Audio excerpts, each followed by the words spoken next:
ignorância à sabedoria, do instinto à razão, da força ao direito, do egoísmo à fraternidade, da tirania à compaixão, da violência ao entendimento, do ódio ao amor, da posse mentirosa à procura dos bens imperecíveis, da conquista sanguinolenta à renúncia edificante, da extorsão à justiça, da dureza à piedade, da palavra vazia ao verbo criador, da monstruosidade à beleza, do vício à virtude, do desequilíbrio à harmonia, da aflição ao contentamento, do pântano ao monte, do lodo à glória. Homem, meu irmão, regozijemo-nos em plena luta redentora. Que píncaros de angelitude poderemos alcançar se nos consagrarmos realmente ao divino amigo que desceu e se humilhou por nós?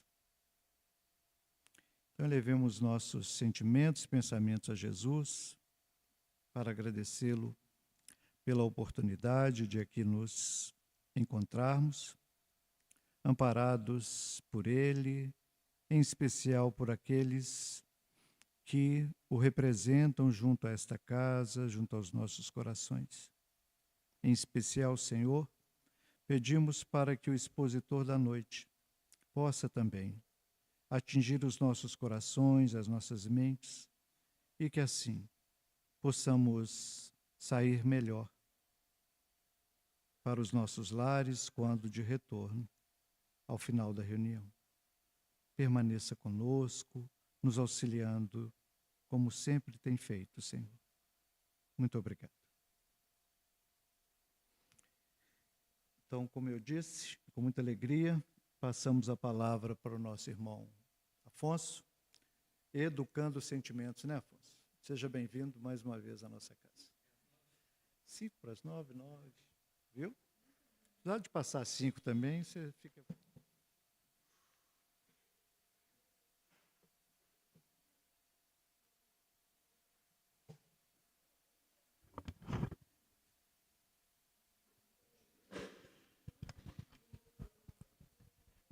Queridas irmãs, queridos irmãos, todo o grupo espírita Lares Unidos, que haja muita paz em nossos corações e em paz nós possamos estabelecer um relacionamento saudável, numa troca vibratória, capacidade de produzir luz, irradiando estas bênçãos luminosas em nosso cosmo biológico e em toda a nossa coletividade.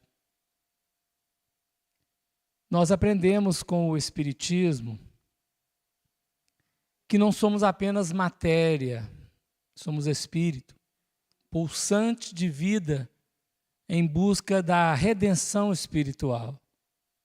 Somos um espírito que utilizamos o corpo, e nesta relação corpo-espírito, alma, matéria, nós vamos tecendo a caminhada em busca dessa superação espiritual a cada dia, até atingir em planos superiores a pureza espiritual. Mas nós, no nosso trajeto evolutivo de espíritos imperfeitos, buscando a melhoria espiritual no mundo de expiações e provas, candidata à regeneração, precisamos aprender a nos olhar. Saber quem somos de fato, como que vivemos e quais são as nossas metas. Então, no tema de hoje, a proposta que o grupo nos fez de conversar em torno, escutando os sentimentos. Nós precisamos realmente olhar para nós mesmos, abrir a acústica da alma e escutar o que vibra em nossa intimidade. No livro Pensamento e Vida, iniciando no primeiro capítulo, Emmanuel vai dizer que a mente é o espelho da vida em toda parte. E um espelho, ele tem uma função de captar e de refletir uma imagem. Então, a nossa mente, à semelhança do espelho, ela também capta e reflete as imagens. Da mesma maneira que um espelho não altera a realidade, mas ele, ao captar aquela realidade, ele capta como ele próprio é. Se o espelho for côncavo ou convexo, se estiver sujo, embaçado, trincado, ele não altera a realidade, mas ele altera a percepção captativa e altera a imagem refletida. A mente também é assim. Quando olhamos uma cena, a nossa mente não altera a realidade, mas interpreta a realidade conforme ela. Então, se a mente está com determinado problema, a percepção é de um jeito. Se ela está com um determinado outro problema, é uma outra percepção. De maneira que nós temos dificuldade de acessar a realidade em si, porque sempre estamos fazendo uma leitura da realidade a partir da nossa intimidade. A mente é o espelho da vida em toda parte. E quando Emmanuel conjuga a mente como espelho da vida em toda parte, ele diz ainda que essa mente é o campo da consciência desperta na faixa evolutiva em que o conhecimento adquirido nos permite operar. Então, a mente é um campo. A consciência é a totalidade. A lei divina está gravada na consciência. Mas a mente é o campo desta consciência que está desperta. O que não está desperto é chamado de inconsciente, ou seja, não está desperto ainda, o inconsciente. O consciente é aquilo que já está desperto. E o que define esse processo é a aquisição do conhecimento. À medida que aprendemos no conhecimento, a mente amplia, diminui o inconsciente, até atingirmos um patamar de espírito puro que não tem mais inconsciente. É uma pura consciência, plenamente consciente de si. No plano evolutivo que estamos, a nossa mente, que é esse campo da consciência que está desperta, ela vibra em duas grandes dimensões. A dimensão do sentir e a dimensão do pensar. O sentir, que está radicado simbolicamente no coração, é a face do espelho, diz Emmanuel. E o pensar, simbolicamente, está radicada no cérebro, que é o centro das ondulações que produzem a vigorosa força do pensamento. Então, nós temos na nossa mente duas grandes dimensões a serem trabalhadas: a dimensão do sentir e a dimensão do pensar. O sentimento em si e o pensamento em si vibram numa faixa mental chamada corpo mental inferior. É uma frequência onde se articula o pensamento contínuo, qualificado pelo sentimento. Mas, antes dos sentimentos, propriamente ditos, nós vibramos num outro corpo chamado corpo astral, ou corpo emocional, onde vibram as frequências das emoções. As emoções, elas são de natureza animal. Sendo de natureza animal, a emoção não é nem boa, nem ruim, não é má, não é qualidade positiva. A emoção é apenas uma emoção. Quando a emoção, corpo emocional, chakra gástrico, transborda para o corpo mental inferior, trabalhando os sentimentos pelos pensamentos, aí nós temos a qualificação, se boa ou se ruim. Nós vamos começar o nosso estudo avaliando as emoções. Algumas delas, são muitas, mas algumas delas, básicas. E depois visualizarmos essas emoções no sentido dos sentimentos. As emoções em si, elas são neutras. mas o que elas fazem no corpo mental já não tem tanta neutralidade. E aí nós precisamos estar atentos. No plano do entendimento da nossa caminhada, a emoção é uma mensagem, vamos chamar assim. É um sinal de alerta interior ante as ameaças exteriores da vida. A mente, ela responde à vida. Então, ela capta e ela responde, ela reflete. Assim vibra o reino animal. Assim vibra a nossa mente no campo emocional. Capta a imagem e reflete. Se, por exemplo, alguém chegar aqui assustado e gritar assim, fogo, fogo, dificilmente nós ficaremos parados, meditando, orando pelo guia espiritual. Vamos sair correndo e gritando às vezes, né? Porque é uma reação.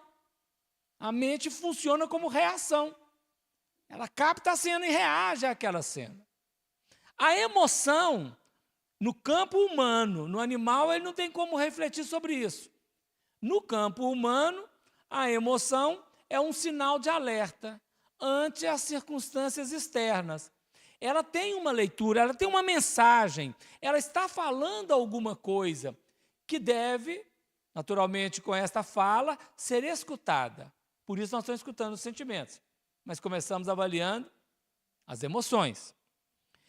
3 grandes dimensões de manifestação emocional. A emoção normal, que é uma proporcional à cena. A emoção neurótica, que pode estar ligada a um conflito. E a emoção patológica, que naturalmente está conectada a uma vivência traumática, né? Podendo chegar a algum elemento mais grave. Nós não vamos deter muito nessas dimensões, porque nos interessa ver um todo. O campo mais específico, ele precisa de um tempo maior para ser trabalhado. A primeira emoção fundante no reino biológico é a emoção medo. Todo o reino biológico sente medo. O temor. Emmanuel tem uma frase no livro Roteiro, no capítulo Religiões, onde ele diz que a fé teve origem no berço rústico do temor.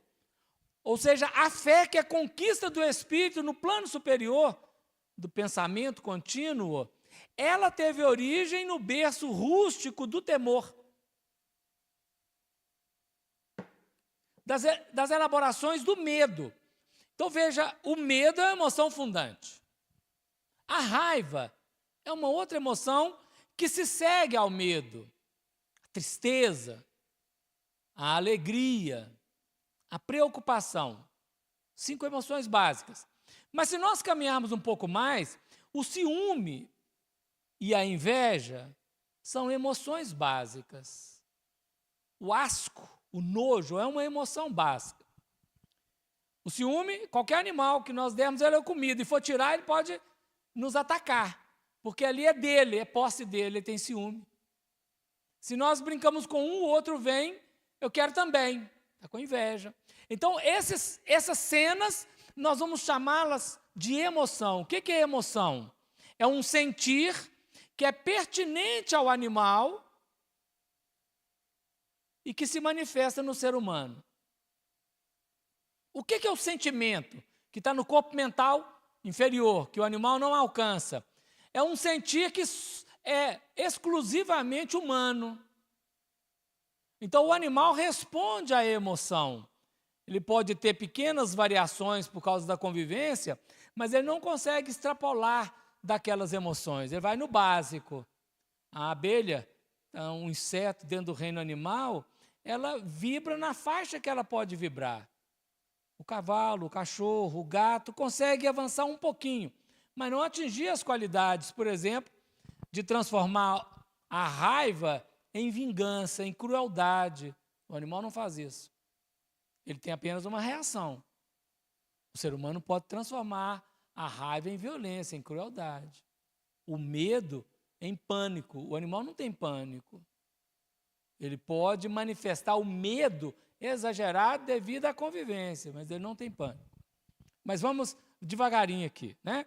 Então, avaliando as emoções, elas são neutras, são reações. Quando elas atingem o corpo mental, vamos pegar o lado positivo e o negativo de cada uma delas. O medo. Quando ela caminha para o lado positivo, o medo provoca prudência, cautela, vigilância, observação, confiança, coragem, até atingir a fé. Isso é o medo. É um sinal de alerta. Quando esse sinal de alerta caminha para o lado negativo, o medo provoca em nós o susto, o desespero, o terror, o pavor, a ansiedade, o pânico. São derivativos do medo. A raiz está no medo. A raiva. Antes da raiva, a tristeza. A tristeza. Quando a tristeza manifesta, a tristeza ela só pode acontecer em nós decorrente de uma perda, de uma morte, de um fracasso. Então, quando tem um fracasso qualquer, uma perda qualquer, surge a tristeza. No campo positivo, a tristeza deve nos levar à vivência de um luto. Deste luto, a resignação, a aceitação, a permissão daquela cena. É campo positivo de vivência da tristeza. Quando não se vivencia a tristeza de forma saudável, ela caminha para um terreno patológico.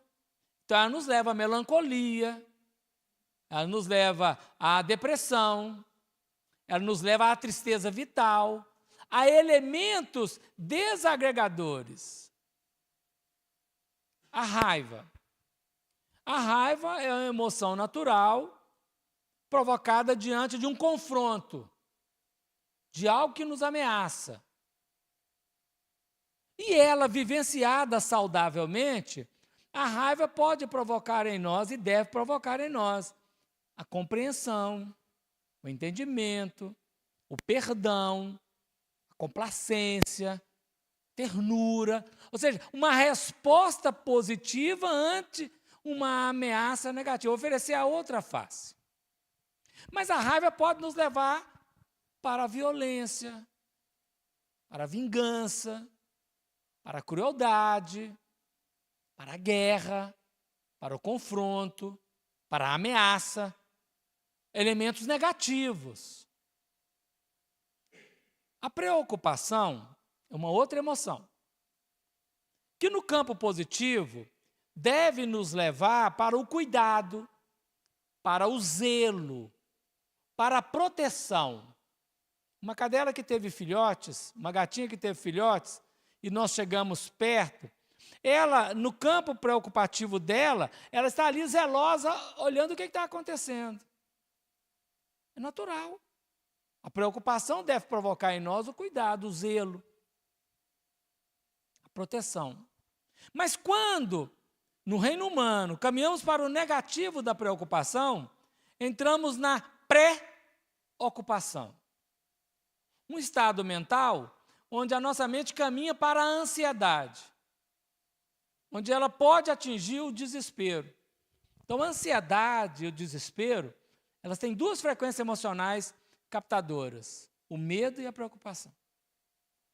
As outras emoções todas poderíamos trabalhar esses lados, mas vamos ficar com estas, para a gente começar a observar. Cada emoção, ela quer dizer alguma coisa. Cada emoção, ela nos diz, ela tem um eu, uma fala. A emoção medo, ela está a dizer para nós assim: o que é, onde o verdadeiro perigo, não é o que é, onde o verdadeiro perigo. O medo é diante de uma ameaça qualquer. E ela, quando atinge-nos, ela está dizendo assim, observa bem qual que é o verdadeiro perigo. Imaginemos uma cena de medo. Era pela madrugada, por volta das 4 horas da madrugada, um dia de lua cheia.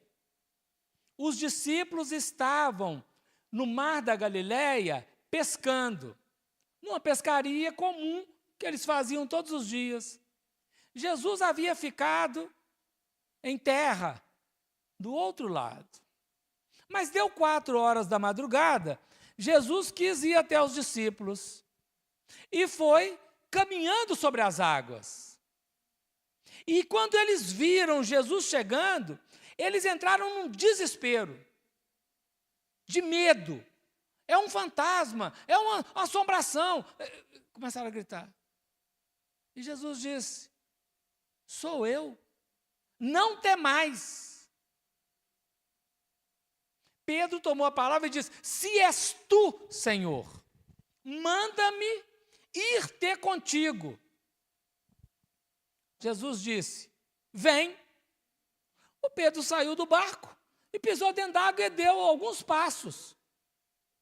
Quando a mente dele entendeu que ele estava sobre água e gente não anda sobre água, ele afundou. Quase morreu. É o medo levando para o desespero. Jesus segurou, trouxe para a tona e disse, homens de pouca fé, precisa de trabalhar a fé. Então, a ameaça, qual que é a ameaça verdadeira? Que se Pedro tivesse a fé sustentada, ele caminharia sobre as águas. Ele não afundaria. Aí, qualquer um de nós que vai fazer um teste na piscina, tá? Não faz no rio, não. Na piscina, não vai andar sobre as águas. Nós não temos fé para isso ainda, né? Mas o Pedro andou alguns pequenos passos. São pequenos exemplos para irmos atentando. Então, o medo está dizendo assim, onde o verdadeiro perigo? Na raiva, o eu da raiva está perguntando, qual é o meu valor? É o valor do agressor ou o valor de quem perdoa? É o valor que encontra a manifestação na violência ou é o valor que encontra a manifestação no perdão? A tristeza, ela está querendo nos perguntar assim, o que é que eu não sei ainda? Porque se a tristeza, ela nos visita na hora da perda, da morte, da frustração, o objetivo direto é aquilo. Mas o que eu ainda não vi? O que eu ainda não percebi a partir da tristeza? Nós temos que aprender com ela. Precisamos aprender a escutar. A preocupação, a grande pergunta da preocupação é, o que devo fazer? O cuidado ou a preocupação? É preciso trabalhar todas estas, né, manifestações. E faltou falar da alegria, que é a emoção soberana da alma. A alegria, ela nos visita diante de um ganho, de uma conquista. Provoca alegria. No campo positivo da alegria, ela vai gerar a satisfação pessoal. Ela vai gerar a harmonia psicológica, um estado contemplativo de paz, de felicidade. Mas se a alegria caminha para o terreno negativo, excessivo, a alegria converte-se em baderna, em algazarra, em euforia, num terreno mais patológico, na fase mania do desespero mental. Então, nós temos as emoções básicas, que como emoções são neutras em si próprias, apenas um alerta para o espírito, um alerta para o ser, mas que certamente caminharão, nenhuma emoção fica no terreno da emoção, elas caminham para o campo mental, convertendo-se em sentimentos e pensamentos. Sabendo que aqui sentimento didaticamente é um sentir pertinente ao reino humano, e a emoção é um sentir pertinente ao reino animal.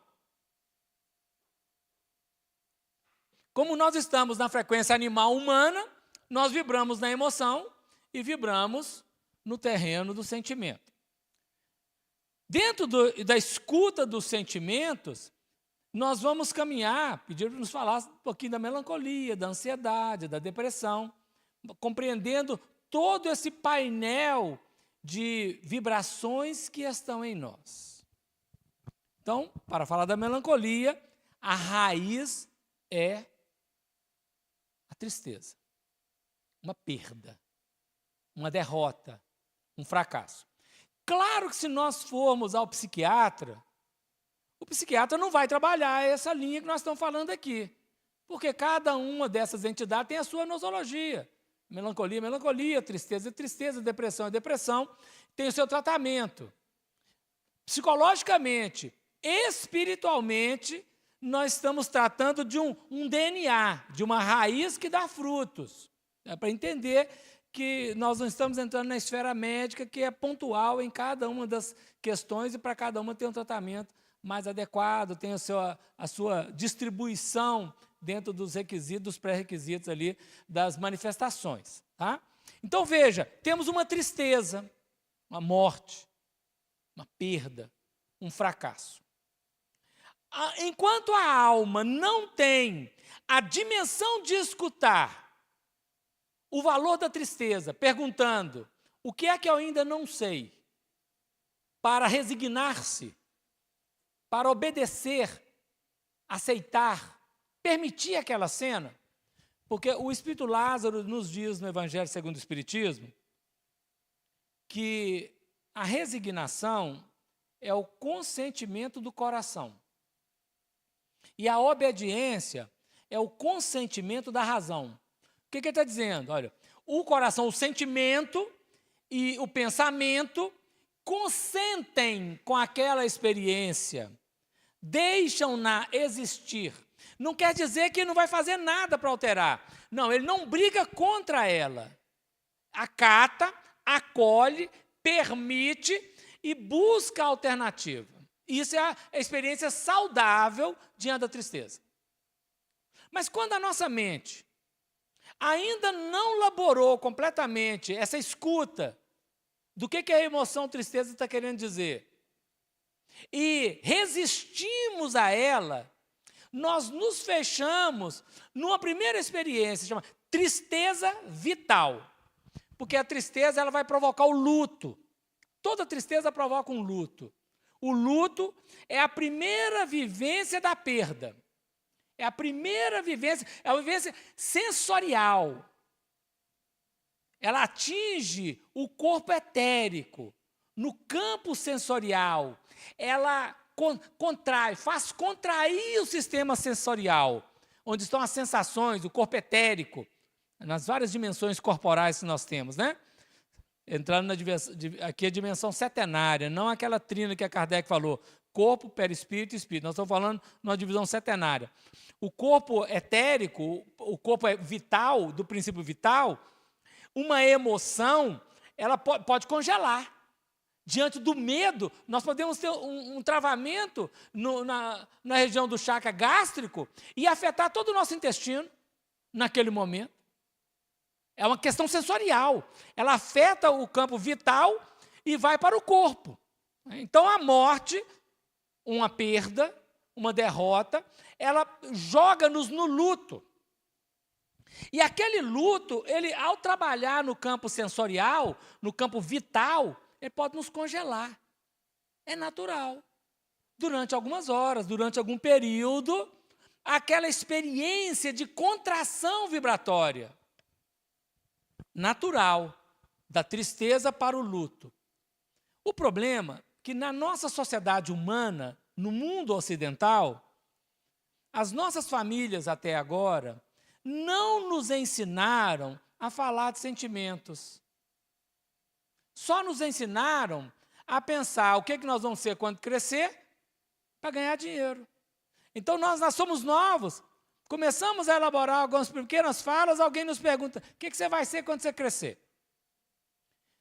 Não pergunta o que você está sentindo agora.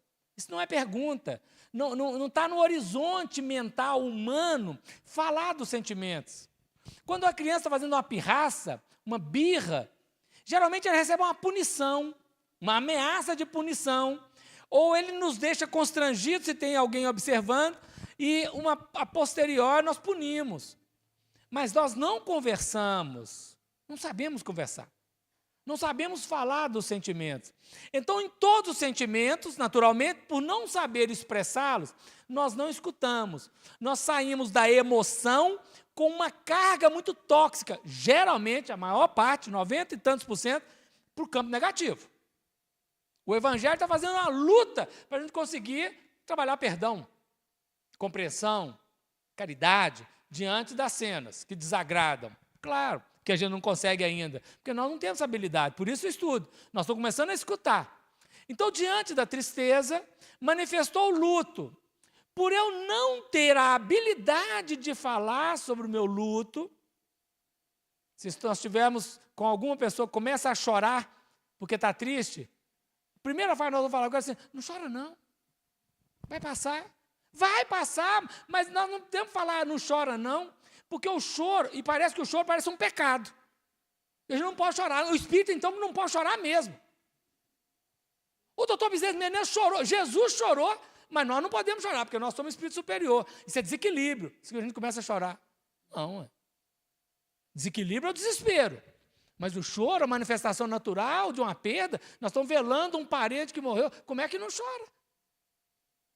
Agora, se não quiser chorar também, não faça também não, que aí é mentira, não é? Mas alguém vem e fala, não chora não.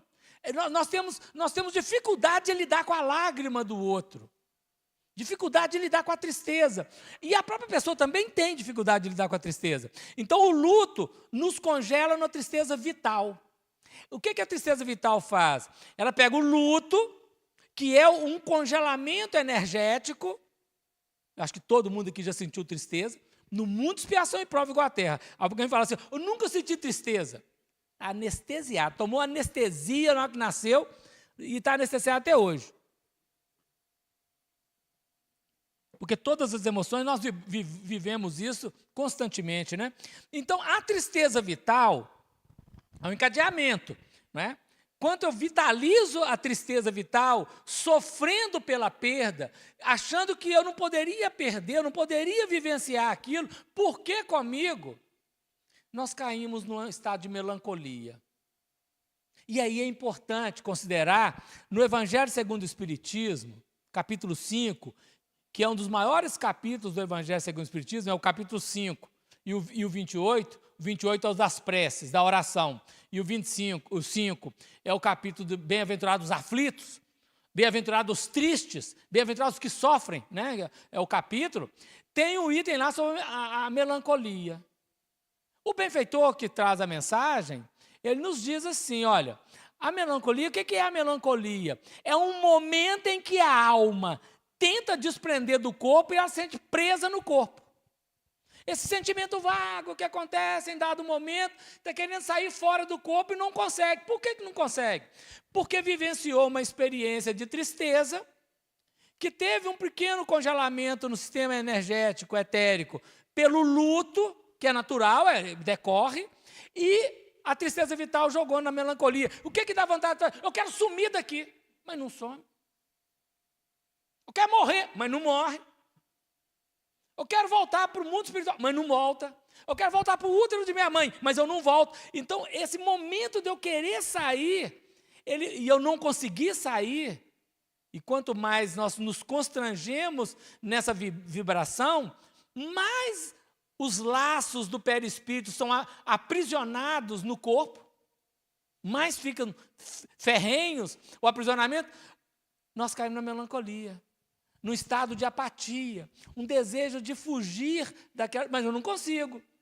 E aí a pessoa entra numa lassidão, numa inércia psicológica. E aquilo pode continuar por horas, por dias, por desespero. A coisa era tão grave que quando Freud debruçou sobre o olhar humano, para esse componente, ele escreveu um texto chamado Luto e Melancolia. O problema da dualidade da manifestação. Só que é mais grave ainda, porque a melancolia, ela não é muito duradoura. Ela pode mais facilmente ser erradicada. Mas, às vezes, nós, na rebeldia da melancolia, da rebeldia pelo não acolher aquela experiência, nós construímos uma depressão, que é um estado mais grave. E a depressão tem várias dimensões, né? Uma depressão reativa a esse fenômeno de tristeza, pode ter a doença, a depressão, que já é um processo mais crônico do espírito, ao longo de outras vidas, que vem manifestando agora também. Então, é um componente mais complexo. Veja que na psiquiatria não vai fazer essa equação, ele vai avaliar o sintoma que está acontecendo e vai marcar ali um CID para aquele sintoma, vai medicar. Mas no nosso campo espiritual, nós estamos olhando como que caminha a energia. Porque eu começo a escutar o sentimento. Antes de ir na depressão, eu escuto. Antes de ir na melancolia, eu escuto. Antes de chegar na tristeza vital, eu escuto. Quando chegou no luto, escuta. Escuta o luto. Escuta a perda. Perdeu, acolha a perda. Não tem jeito. Fracassou, acolha o fracasso. Morreu, acolha a morte. E porque acolher é como mastigar uma comida. Tão logo começa a mastigar e engole, começa o sistema digestório funcionar. O trato digestório. A emoção, quando chega, nós vamos mastigá-la. O que é mastigar? Acolher a cena. E isso vai jogar a imagem, ao invés de produzir do luto uma tristeza vital e um congelamento, nós começamos a digerir aquela tristeza vital para não chegar na melancolia. Mas imagine que não conseguiu parar na melancolia, e na tristeza vital, e foi para a melancolia. Vamos digerir antes dela virar uma depressão. O Roberto Lúcio, psiquiatra lá da Associação Médica Espírita, ele costuma dizer para a gente que a depressão é uma rebeldia do espírito. No trato dele com a depressão, né, com a psiquiatria, ele foi observando esses elementos de uma rebeldia. Ou seja, eu não aceito essa derrota. Eu não aceito esse fracasso. Não, pode acontecer com todo mundo, mas comigo não. Estou de mal com Deus. Quer dizer, então é uma rebeldia. Todas essas vivências são rebeldias. Resistências de permitir a cena ter acontecido. Mas nós agora estamos começando a aprender a escutar o sentimento. Mas toda escuta somente tem a cura na fala. Precisamos aprender a falar dos nossos sentimentos. A cura é pela fala.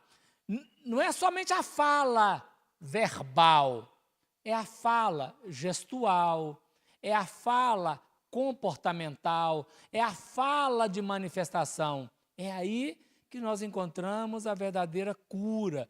Porque muitas vezes nós conseguimos captar a onda, permitir, mas ficamos ali elaborando. Só escutando e elaborando. E essa escuta, elaborando sem manifestação, ela tende a cair na autopiedade, na autocomiseração, na dó. Tu com pena de mim. E isso é uma queda vibratória. Então, a fala, quando nós começamos a falar, para qualquer terapêutica psicológica, ela começa na fala. Por isso que na terapia, a pessoa chega para falar. Ela não chega para escutar. Ela vai aprender a escutar na medida em que ela fala. Então, ela fala desorganizadamente. Vai falando. Com o tempo, ela começa a escutar. Quando ela começa a escutar, ela elabora, e a fala é curadora. Então, no primeiro momento nosso, é apenas fala. Chama logorreia, fala, vai falando. Associação livre. Mas depois a gente começa a elaborar. Então, essa escuta do sentimento é para poder definir o que eu estou sentindo. Imagina uma angústia. No alemão, a palavra angústia, ela vai juntar angústia, ansiedade, um monte de coisa. Nós, no português, temos uma série de palavrinhas para designar. Então, nós temos nostalgia, tristeza, ansiedade, angústia. Nossa sanfona é bem aberta. No alemão não é, não. Mas quando nós temos uma angústia qualquer, o que acontece com a angústia? todo o afeto, todas essas emoções que nós estamos narrando, quando elas pulsam no ser, elas atingem no centro do peito a glândula timo. A glândula timo, depois que nós nascemos, um período pequeno, ela contrai, atrofia, e no plano físico, ela quase não tem nenhuma função. A medicina não dá quase nenhuma função para a glândula timo depois de algum período de nascimento, no campo de manifestação. Mas no campo astral, no corpo astral, a glândula timo, ela filtra todos os afetos. Nós estamos aqui com a tecnologia do computador. Nós temos a ligação de cabo e nós temos a ligação de Wi-Fi. A glândula timo funciona em ligação de cabo até uma certa idade, até 7 anos aproximadamente, ela ainda tem função. Ela já atrofiou, mas ela tem uma função muito grande. Cabo diretamente enquanto está gestando e depois que nasce, Wi-Fi. Então, ela vai perdendo aquela conexão até atingir os 7 anos. Depois dos 7 anos, a ligação é exclusivamente Wi-Fi e no plano astral. Só que quando a glândula timo, ela sente o afeto, o que ela faz? Ela contrai, astralmente, né? No campo astral. Ela contrai. É como uma esponja. Quando nós temos uma esponja toda embebida de água, por exemplo, nós apertamos, ela contrai, ela sai toda a água dela. A glândula timo faz assim. Quando ela faz isso, ela afeta o diafragma e o nosso sistema emocional fica contaminado. E aí nós não sabemos dizer o que estamos sentindo. Estou com um aperto aqui no peito. Acha que até que está tendo infarto. Quantas vezes uma depressão parece estar tendo um infarto, uma ansiedade parece estar tendo um campo de infarto? Por quê? Porque está ligado ao achaque cardíaco. A glândula timo está ligada à tireoide. André Luiz nos diz, lá no livro Entre a Terra e o Céu, a glândula timo está ligada à tireoide. Mas pela proximidade com o coração, quando afeta, ela paralisa o sistema energético e nós sentimos um aperto no peito, que a gente não sabe nomear. Por que nós estamos escutando sentimento? Para nós aprendermos a nomear o sentimento que está ali. Onde está a raiz? Nós vamos procurar a raiz na emoção. Porque a emoção é atual. O sentimento pode não ser atual. Então, imagina que numa vida passada eu tive uma derrota qualquer, uma perda qualquer, um fracasso qualquer, que me marcou profundamente. Hoje, diante de uma vivência simples, de uma pequena perda, time de futebol, uma perda política, não precisa ser uma morte de uma pessoa, não, uma perda política, uma perda de... Eu entro numa crise patológica, entro no componente patológico. Então, o neurótico é que pode estar no conflito. O patológico é que tem um trauma, é uma vivência traumática. Por exemplo, vamos pensar uma vivência traumática do medo. Né? Quando o medo começa a manifestar, e eu não consigo elaborar sobre o medo, uma das vivências já é a fobia. E a fobia, geralmente, ela é deslocada para um animal. Então, eu tenho medo de lagartixa, tenho medo de sapo, tenho medo de rato, tenho medo de borboleta, tenho medo de um monte de... transfere para o animal. Porque é tão difícil lidar com aquela emoção que eu projeto toda a descarga do desespero no animal.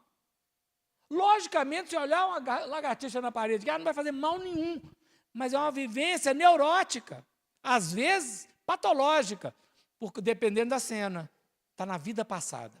Então, a emoção é atual, mas a repercussão pode ser histórica, e por isso nós precisamos aprender a escutar, a olhar, a atentar para a realidade do dia a dia, a realidade atual. Olhando para essa realidade atual, aos poucos nós vamos começar a escutar aquilo que está para além do atual, aquilo que é excesso. Então, uma barata realmente é um ser que pode provocar um asco, pode provocar uma rejeição. Mas o desespero que às vezes nós sentimos diante de uma barata, não está na barata. Ela está num elemento mais profundo, no campo do medo, que teve um dia uma marca, e às vezes nós não temos recordações de vida passada, mas nós temos o DNA da energia. Por isso que não precisa exatamente saber quem eu fui, o que eu fui e o que eu fiz na vida passada. Mas é a marca do DNA de como que aquela energia está me comportando. Uma outra pessoa, diante da mesma cena de derrota, olha para aquilo e aprendeu com Paulo de Tarso, em tudo dá graças a Deus, e vão seguir em frente, amanhã as coisas mudam. Ou seja, a cena é a mesma, mas a percepção de cada um é diferente, porque a marca que traz na alma, ela difere de ser para ser. Escutar sentimento é começar a dar permissão a não fugir, mas acolher, pelas cenas do dia a dia, aquilo que ela está vibrando na alma. Mas é preciso ter alguém que nos escute para podermos falar daquilo que estamos sentindo. Em família, entre amigos, nós temos dificuldade de falar dos sentimentos. Um exemplo. Certa feita, num trabalho, campo profissional, aconteceu uma pequena manifestação aqui na hora. Parece que um mosquito picou e inchou. Estava lá no banheiro olhando aqui no espelho, o colega chegou e falou assim, o que é isso? Eu falei, não sei, acho que foi um inseto que picou. Olha aqui para você ver. Ele olhou e falou assim, nó, eu tenho um vizinho que começou assim, ele morreu em 5 dias. Se eu fosse desesperado, não é mesmo? Se eu fosse desesperado, se eu não tivesse uma prudência mental, eu podia entrar naquele quadro. Não é? Eu podia exagerar a percepção do processo. Era espírita, não estava preocupado com isso, ele fez uma brincadeira. Mas quantas vezes nós vamos falar de um problema para alguém e a pessoa piora o quadro. Ela não escuta. Nós não sabemos escutar. Nós não fomos treinados a escutar a dor que o outro quer trazer. Ou nós entramos na briga, ou nós falamos com ele que não é nada, não sabemos o que fazer. Mas nós precisamos treinar essa escuta, a escuta do sentimento. O que você está sentindo mesmo? Fala, porque falar vai fazer bem. Falar abre o coração. Todo mundo lembra, quem já leu o livro Voltei? Em Nosso Lar, o dia que Bittencourt Sampaio mora com Maria de Nazaré lá em Sírios. O doutor Bezerra de Menezes não quis ir para Sírios. O Bittencourt Sampaio foi para Sírios e mora com Maria de Nazaré e os outros espíritos em Sírios. E aí o irmão Jacó, desencarnado, em Nosso Lar, ele estava lá há 1 mês já de desencarnado, todos os amigos já tinham visitado ele, os que desencarnaram antes dele, né? Mas o coração dele estava faltando alguém. Quem está faltando? O Bittencourt. Ele falou, o Bittencourt não veio até hoje. Por que o Bittencourt não veio? Engraçado que eu não vi o Bittencourt. Ele não avaliou a dimensão do Bittencourt. E aí o Bittencourt mandou uma mensagem, falou assim, dia tal eu vou visitar. Marcou para uns dias para frente, prepara que eu vou fazer uma visita. Aí fizeram carta de convite para todo mundo daquela sociedade ali que conhecia, a Sociedade Nosso Lar, quase toda foi, né? A multidão naquele auditório que a ministra veneranda fez para o governador, né? Então era ali que seria, estava quase todo mundo lá, bem aconchegado, na reunião, todo mundo celebrando, conversando, dialogando. E o Bittencourt ia chegar. Como que ele chega? Tinha um globo onde ele iria materializar, porque ele mora numa dimensão superior. Então, em dado momento, chegando a hora correta, todo mundo entrou em prece, pensamentos harmônicos, vibrações saudáveis, vamos orar. Cantaram o hino do Ângelus de Nossa Senhora, porque o Bittencourt Sampaio foi o espírito que mais escreveu sobre Maria de Nazaré, através do Chico Xavier. Poesias maravilhosas sobre Maria de Nazaré, porque está com ela, do lado dela, e falando da excelsa grandeza de Maria de Nazaré. Cantaram o Ave Maria, fizeram aquele processo todo do Ângelus, e aí o Bittencourt Sampaio começa a materializar, e o Jacó do lado, né, ali. Quando ele acabou de materializar, que ele abriu os braços, o irmão Jacó colocou o rosto no chão e contou ali em 5 ou 10 minutos todos os pecados que ele tinha feito a vida inteira. Você imagina, você está fazendo uma festa de casamento. Na alegria do noivo, ele resolve fazer os pecados todos. Você imagina? ou a noiva, né? Se piorasse, a noiva foi falar. Os pecados toda a vida, um constrangimento geral, mas ninguém ficou constrangido. O Bittencourt, na mesma hora, está lá no livro, né? Levantou o irmão Jacó e falou assim: fizeste muito bem em confidenciar para nós a sua experiência de vida. Olha, gente, isso é grandeza demais. Todo mundo está falando. Porque contou tudo, sem freio. Sei quantas mil pessoas lá na hora. Você imagina um negócio desse? Contou tudo, com mínimo detalhe. Mas o Bittencourt, seu pai, falou assim: fizeste muito bem em confidenciar para todos nós as suas experiências. Aí pôde traçar um plano estratégico para o irmão Jacó. Ô, gente, é maravilhoso quando alguém pode dizer, diante de uma manifestação de emoção profunda, ele falar dos sentimentos dele. Ele aprendeu. Ele estava no tempo que ele desencarnou, ele estava lá treinando sobre esse processo para ele poder conseguir expressar, conversando com obsessores, que ele, encarnado, ele doutrinava o obsessor, saía da reunião, o obsessor: deixa eu seguir esse moço aqui que falou tantas palavras bonitas para mim. Aí o obsessor ficava mais triste ainda, porque ele falava as coisas, mas era só lá na reunião. Aí o obsessor, na hora que ele desencarnou, riu dele, né? Falou: 40 anos te ouvindo, não mudou nada para você, vai mudar para mim? Você imagina um negócio desse, gente? Eu nem vou trabalhar em reunião mediúnica mais. Não é assim, não é fugir do negócio, não é? É escutar. No outro plano, então, a melancolia e depressão estão na mesma carga. Qual que é a carga? A tristeza, a perda. Né? Geralmente, a tristeza nos leva à raiva. Então, diante do medo e da perda, nós ficamos tristes. E a tristeza, muitas vezes, nos leva para a raiva. E o rancor vibra na nossa faixa. A página lida hoje, acho que foi por acaso, né? A página, o espírito humano saindo do ódio para o amor, saindo da intransigência para a harmonia, né? Essa caminhada, né? Dessa dualidade, saindo de um determinado ponto para outro. Mas nós vamos falar um pouco da ansiedade. A ansiedade, ela está hoje numa proporção gigante na nossa coletividade. Gigantesca. Nós tivemos a era da depressão, que continua, mas agora nós chegamos na ansiedade, que pulsa. A ansiedade, ela vem de dois caminhos emocionais diferentes, paralelos, mas diferentes em nossa intimidade, que é o medo e a preocupação.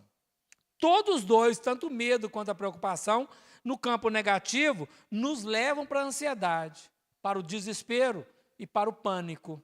Então, a faixa que a ansiedade abarca, ela é muito maior que a faixa da depressão. A faixa que pulsiona a ansiedade. Então, nós estamos diante do medo, diante da preocupação. Trabalhar os dois como se fosse a mesma coisa, né? Cada um tem a sua dimensão, mas trabalhando como se fosse a mesma coisa. Um medo com o qual nós não temos condição de desenvolver a confiança, a prudência, a cautela, a vigilância, a coragem, né? A observação, e nós deixamos a emoção medo ganhar campo, é o mesmo sistema. Ela congela o campo energético e ela provoca ali uma fobia, o pavor, o susto, né? Qualquer nessa situação, e elas têm as várias dimensões, e ela pode chegar, depois que ultrapassa as linhas da fobia, que às vezes não precisa vivenciar as fobias, né? Não tem que ser encaixadinho assim, pode pular direto, né? Ela vai provocar ansiedade, que é um congelamento do sistema emocional energético afetando a glândula timo. Contrai, diafragma contrai, temos dificuldade com comida ou não come, ou come demais ou não come. Às vezes nós perdemos a vontade de comer naquela hora, ou então comemos demais, dependendo, cada um vai ter uma resposta, né, no campo de manifestação. E aí essa ansiedade, ela pode adoecer mais ainda, atingindo o desespero do pânico, né? O pânico, ele tem várias frequências, mas o pânico abre o nosso subconsciente e põe o subconsciente à amostra no consciente, e aqui não é psicose, não. Psicose é um desespero pior. Mas aqui ele põe as vivências do subconsciente que foram vividas, não é, em determinadas experiências, e aquela cena, ela fica como dominando a mente da pessoa, ela não consegue fazer nada, paralisa. Então nós estamos lidando com a ansiedade ainda relativa, uma ansiedade muito pequena, não é? Que precisamos cuidar muito rápido. Geralmente, esses transtornos todos que nós estamos lidando aqui, começou a manifestar, nós precisamos buscar uma medicação que possa contê-lo. Não cultivar emoção negativa, sentimento negativo. Contenha um processo terapêutico para poder elaborar e um processo religioso para poder curar, através da fala. Na terapia, mas na religiosa, que é a fala da caridade. A fala da cura verdadeira é a fala da caridade, a fala do amor em ação. Então, no processo terapêutico, a pessoa fala, manifesta verbalmente sobre aquele processo. Começa uma cura. Na fala religiosa, a pessoa age, é a fala da ação, a fala da caridade. E aquilo começa a diluir, ou não é nem diluir, é cicatrizar a ferida que estava no campo psíquico, contornando aquela equação de energia desesperadora do medo ou da preocupação que chegou na ansiedade. A ansiedade tem sido hoje estimulada. No nosso dia a dia, o tempo é muito rápido. Não é que o tempo seja rápido. Nós estamos numa velocidade maior. O sistema solar está numa velocidade maior. A Terra acompanha o sistema solar, né? O Sol está numa velocidade maior porque ele está chegando no final de um ciclo. Todo objeto, quando ele vai terminar o ciclo, ele acelera a velocidade para recomeçar numa velocidade menor. Faz uma experiência, pega uma moedinha de R$1 e roda a moedinha. Ela vai rodando. Quando ela começar a querer entrar no estado de repouso, ela acelera mais rapidamente, com mais velocidade, até parar. Mas no início ela vai rodando, depois ela acelera. Então o Sol, ele faz um movimento em redor de um outro Sol, e esse movimento ele dura, um movimento completo, 25.868 anos. Está no livro A Gênese, de Allan Kardec, capítulo 9. Só que é como o ano bissexto, não é? Não fecha a continha exata. Depois de algum tempo fica sobrando espaço, tem que regular. Quando Emmanuel fez a regulação, pegando um período de 520 mil anos, Emmanuel regulou, fez a contagem, né, dos anos bissextos e colocou cada ciclo durando 28 mil anos. Então, 28 mil anos, pegando em 520 mil, considerando ano bissexto, né, um período regular de 28 mil anos. Quando começa a chegar em 27 mil, né, 26.800, entrando para o 27º, o Sol, que é o movimento dele, ele acelera. Então, essa velocidade, ele não altera os ponteiros do relógio, porque tudo acompanha, não é? Mas ele tem uma percepção de aceleração, que hoje tem vários nomes para definir isso. Qual que é o grande problema aqui? É que a nossa mente, que tende a acompanhar a velocidade ambiente, despreparada para lidar com a velocidade ambiente, ela entra nesse clima da pressa. Eu preciso, time is money, é uma linguagem da década de 90, né? Tempo é dinheiro. Aí nós entramos nesse quadro e, diante das experiências emocionais que chegam, a ansiedade é uma das equações que aparecem. Precisa corrigir rápido. Por isso que a cura, não é a cura, né? Um dos elementos reorganizadores para o trabalho da cura, que é pela fala, pela manifestação da caridade, é a meditação. A oração, para todos, né? Aí não é só para a ansiedade. A oração e a meditação. Na oração, nós falamos com Deus. Na oração, nós manifestamos para Deus nossa percepção. Na meditação, nós silenciamos para escutar aquilo que Deus vai ditar. Medita a ação. A caridade. Caridade. O trabalho da caridade. Então, quando nós vamos para uma meditação, chegamos lá no YouTube, por exemplo, a meditação com o Divaldo Franco. O Divaldo Franco tem várias meditações que ele fazia antes aqui em Belo Horizonte, nas várias cidades, e que estão disponibilizadas no YouTube agora. Com a voz magnética do Divaldo Franco, ele começa a nos falar, apontar para subir a montanha, encontrar com Jesus, e nós entrando naquele clima de uma estase, de uma harmonia mental, com respiração adequada, com equilíbrio na respiração, a onda espiritual harmoniza, nós melhor filtramos as equações que estavam angustiando-nos, trazendo a ansiedade, pelo desespero, pelo medo, né, ou pela preocupação qualquer, não vem preocupado de perder o emprego, preocupado de não ter dinheiro, preocupado de um tanto de coisa, né? Mas a meditação, então nós oramos e meditamos. Aquilo começa a provocar um equilíbrio. Com todas as terapêuticas colocadas, ao longo de um tempo, nós temos a capacidade de alterar o padrão. E aí exige a confiança, que vai culminar na fé. Primeira emoção é o medo. E o ápice do medo é a fé.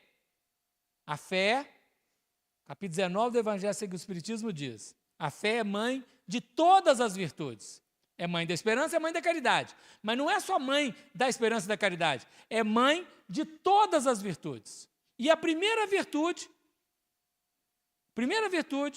que é filha da fé, é a prece, é a primeira. A última é a caridade. Então, na hora que nós trabalhamos a fé, lá no Evangelho vai dizer o seguinte, a fé é a vontade de querer e a certeza de que essa vontade pode obter satisfação.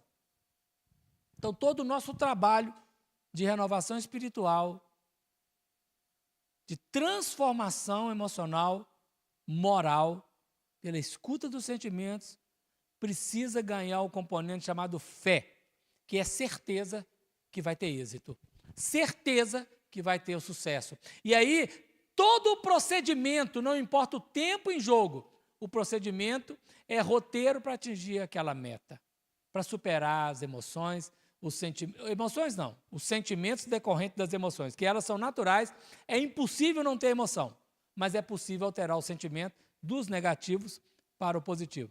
Lá vai ligeiro o tempo. Agradecer a atenção de todos, pedir a Deus que abençoe os nossos irmãos aí do Lares Unidos, toda Sabará, né? E todo o bairro, Nações Unidas e toda Sabará, para que Deus possa abençoar na trajetória dessa caminhada. Muita paz e muita luz para todos. Deus abençoe. Muito obrigado, tá, gente? Devolvemos a palavra ao nosso coordenador, João. Na verdade, nós é que agradecemos, né? Terminou. Na verdade, também não terminou. Começou, né, Afonso? Essa exposição vai ficar gravada para que a gente possa ver, rever quantas vezes forem necessárias. Eu sei que teve muita coisa ali que a gente vai demorar para absorver, mas foi muito bom. Nada que a repetição não resolva, né? Então a gente agradece o carinho, pela participação, pela exposição, pela companheira que te trouxe aqui, porque se não fosse ela, você não vinha, a gente sabe disso, né? Sejam bem-vindos mais uma vez e retornem com essa garra, essa força e esse conhecimento para iluminar um pouquinho as nossas dificuldades. Então, que Jesus nos abençoe, nós vamos fazer a nossa prece e depois vamos encerrar de vez aí a transmissão, também agradecendo a turma que está aí nos vendo de casa, no YouTube. Vamos lá. Divino Mestre Jesus, agora, Senhor, amparados por estas reflexões, pelos sentimentos fraternos, solidários, que aqui foram proporcionados pela exposição e pelos mentores que nos acompanharam desde os primeiros minutos, que possamos, Mestre querido, num sincero agradecimento, retornar aos nossos lares e que semana que vem possamos estar aqui novamente. Que assim seja.